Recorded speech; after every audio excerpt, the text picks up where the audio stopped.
Elşad çıkır meydana, top ayakta yanır. Kepez stadyumunda hamı ona bakır.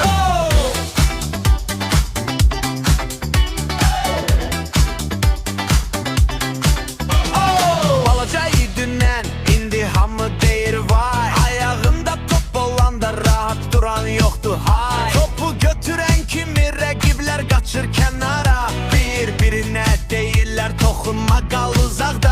Şahin əmisi tribunada ayağa durub deyir, bu uşaq elə bir robotdur, kim gəlir hamı əyilir. Vint eləyir, dönür, müdafiə qalır donub. Ayaq altında itən rəqib sanki yuxudan oyanır.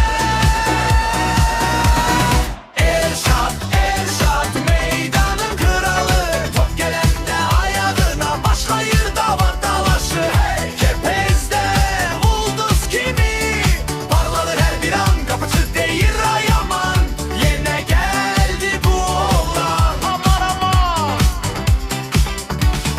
Qapıya yaxınlaşdı, hamı birdən qışqırdı dayan. Ancaq o geri baxmadı, dedi bu qol mənimdir aman. Bir zərbə, bir anlıq sükut, sonra qopdu haykü. Tribunada dalğa qalxdı, hava boğdu, alqış səs-küy. Məhlədən bura gedər tozlu meydan, köhnə şalvar. İndi adını çağırırlar, stadion boyu dayanmır Elşad. Səsi gəlir hər tərəfdən, hər sıradan. O da ürək qoyur oyuna, hər toxunuş, hər addımdan. Elşad meydanın kralı, top gələndə ayağına başlayır dava dalaşı. Kepezdə ulduz kimi parlayır bir an, qapıcı deyir ay aman.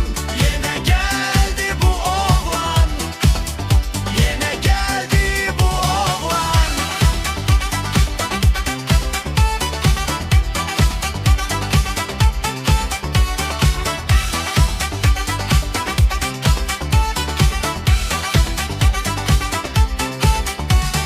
Sağa bir addım, sola bir ampın, rəqib yıxılır, dalır yarım. Esrarım, qışqırın hamı, dəqiqəsi bu uşaqdayım.